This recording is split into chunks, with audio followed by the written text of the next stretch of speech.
What up, YouTube? You already know, man. Big Lou tapping back in one more again. You already know what it do with Big Lou NFCR2, baby. So, I'm on the road today, guys.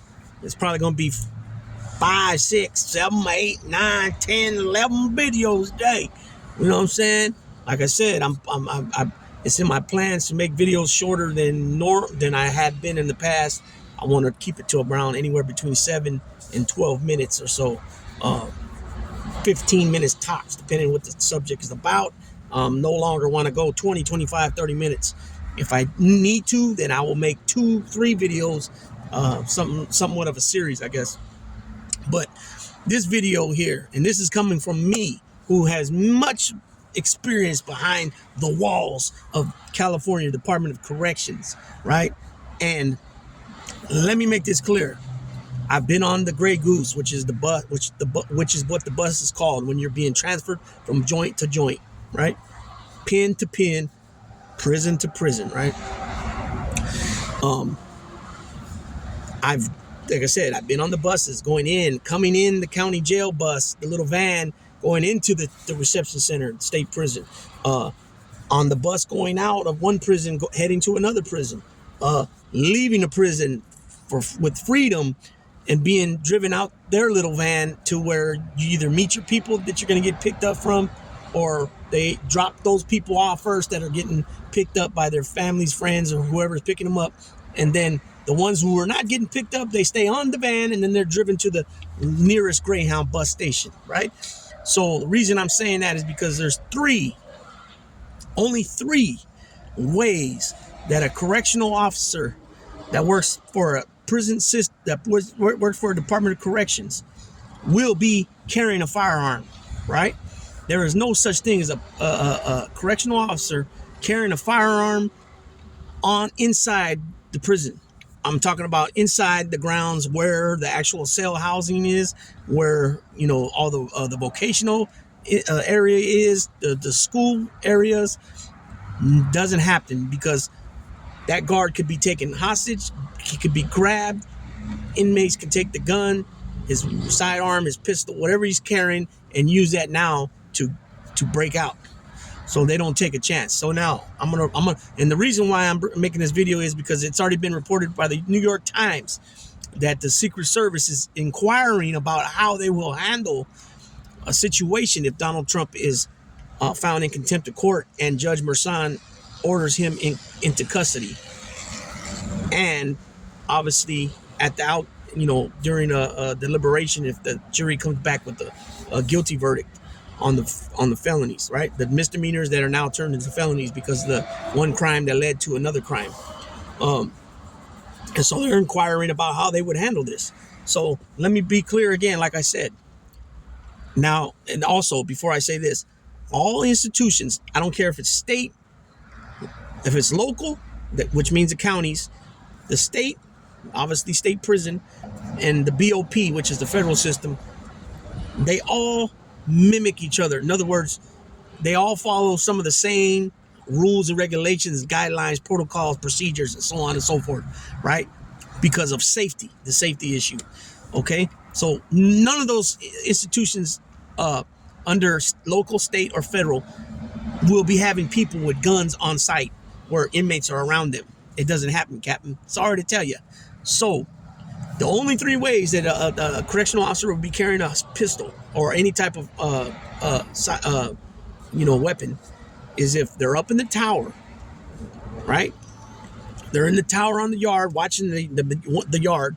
Now, some of these prisons in California they got yard 1, yard 2, yard 3, yard 4, or A yard, B yard, C yard, D yard. And they'll have a main tower on each yard that they overlook the yard. Now, up in that tower, they will have a nice block gun. They'll have a M14 up there, right? And they also have sidearms, 38s, and they probably have a few different ones, 45s, 9s. Usually, I always would hear a 38, and I would see a 38. Also, each building has their own tower. That the tower works the building. They're the ones that control the buttons on opening the doors, and locking the cell doors, closing the doors, all that stuff.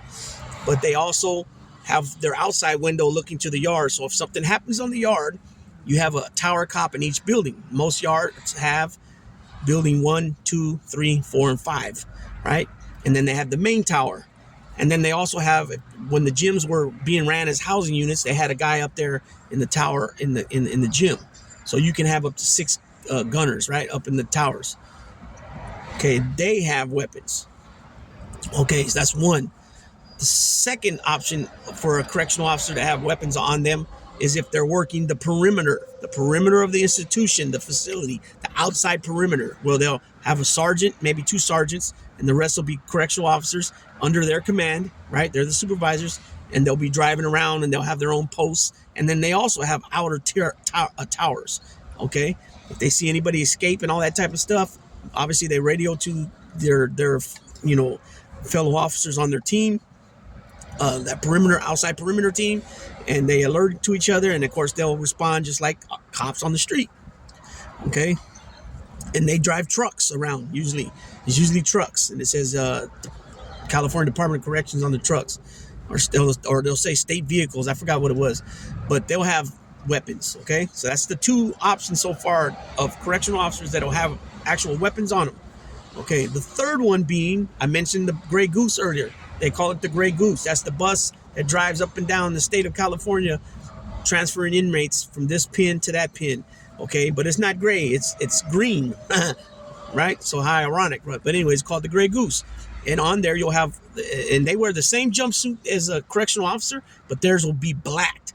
And they're the transporting team. They're the transporters, right? And it'll be made up of 1 sergeant and 2 officers. 1 officer will be in the back, 1 will be driving the bus, and 1 will be up next to the driver of the bus. So however they want to arrange it. If the sergeant ever drives, he'll drive, but usually the sergeant's always in the front. And then, like I said, you have somebody in the back, and they'll have an M14 right there with them, as well as a block gun. But usually the block gun, they won't usually use that. It's the M14. They have it right there. You see it. And they're in their own cage. Okay, and then in the front of the bus, the driver and the sergeant will be up in another cage in the front, and they have weapons right there. So those are only 3 options of you being working for the Department of Corrections, will have access to guns like that on you. Okay, the reason why I say this is because it's been brought up that if Donald Trump is held, they have some holding tanks right there in the back of the courthouse where he can, if they say Judge Merchan's going to keep him overnight or 2 nights in a day or whatever it is, then yeah, probably the Secret Service will go back there at some point, not some point, but somewhere, and hang out outside the bars of the little cell he's being confined.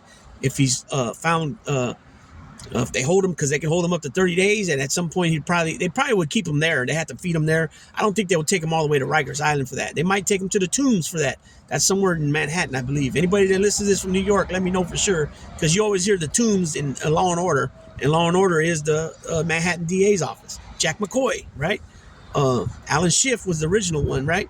The original DA in Law and Order, and Jack McCoy was his main prosecutor, right? And then now Jack McCoy is the DA of Manhattan, right? So if he actually gets found guilty of the felonies, these misdemeanors that turn into felonies because they fraudulently change the books to make it a crime, then it'll be a felony, right? At this point, Donald Trump will not be put in no prison. That's for sure. The only way, he's never going to see general population. He's never going to be around other inmates because there's no way that the Secret Service can fully protect him, right? Now, he's an ex-president, therefore, he's always going to have the protection of the Secret Service for the rest of his life, as well as his wife and his kids. I believe that the kids also. So that's out of the question there. But what I believe will happen if he is found guilty, he will be like Sammy the Bull Gravano. They took Sammy the Bull to Quantico, right? And he had round the clock